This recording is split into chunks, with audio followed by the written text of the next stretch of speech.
Okay, now you just got me on the topic of surfing, so I'm going crazy. I'm just imparting all of the wisdom that I've picked up. Can you tell I'm addicted to surfing? All right, so let's talk about a couple of things here. This will be like your library. You can go back and look at all this stuff. So there's a thing in surfboards that's called rocker. So these two top pictures, these two surfboards at the top here, this is typically how shortboards are designed. So they have a lot of rocker. So you can see it kind of looks like an upside down smile. The reason why you never see shortboarders purl like longboards do is because they have what's called rocker in the board. And the reason why they have that is because on a shortboard, you have way less surface area for the water to hit here. So essentially with the nose being pointed up and you're catching steep waves, this is going to keep your nose out of the water, and essentially from purling, because you only have split seconds to kind of do your maneuvers and slide down the wave and all that. So, but anyway, that's why you see the shortboarders, they always have their nose kind of sticking out more because they have more rocker.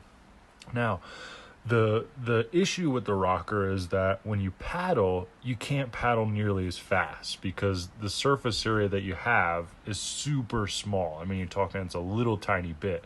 That's why longboards paddle so much better, because you have all of this surface area where the water's hitting. Now, but the drawback, the give and take with the longboard, although you can paddle faster on it, it is way more prone to purling because it doesn't have this rocker that the shortboard has.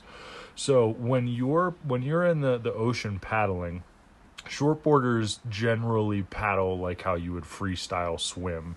The top of the board comes out. You don't have to worry about your position on the board as much because you don't really have that much board to be worried about your position to begin with. But with longboards, it's a huge deal. So with longboarding, you want to have enough of the nose out of the water here. So you want to have about a hand's length, like I said, but you don't want to have your fins dragging too much.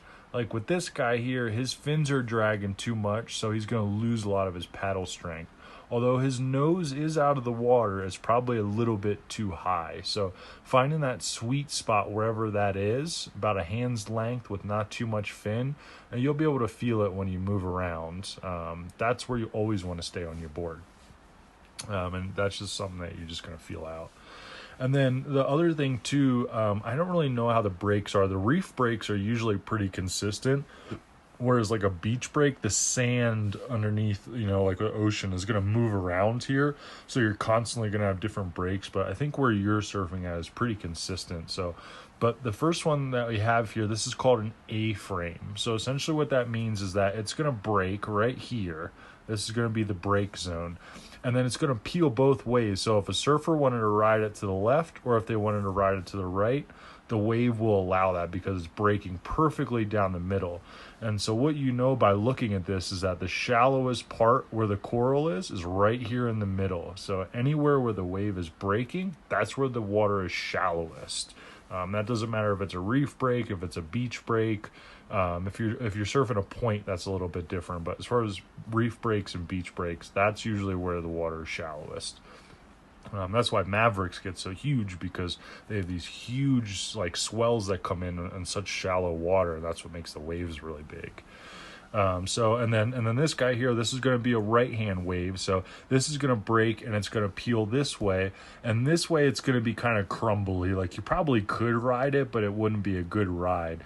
And the way you can tell that is if when you see the wave coming at you, if it kind of looks like one side has a nice little slope to it and then the other side is maybe not as slopey, or it's just it doesn't look as consistent as the one side, then it'll break that way. And on like reef breaks, it's typically like that all the time. Like it won't shift like a beach break. And then this one is the opposite. So this is going to be a left. So this is where the peak is going to be, and then it's going to break this way. This side of the ride probably isn't going to be as good. So you consider this one a left. So that's a little bit about rocker and then wave selection. And you probably won't have to worry about it. This is with beach breaks, but if you ever see a wave that's coming at you that's totally flat, it just looks like this, do not catch it, because that's going to be what's called a closeout. It's just going to you're not going to be able to ride it down the line or anywhere. It's just going to close out on you and pummel you in the head. So, there's that.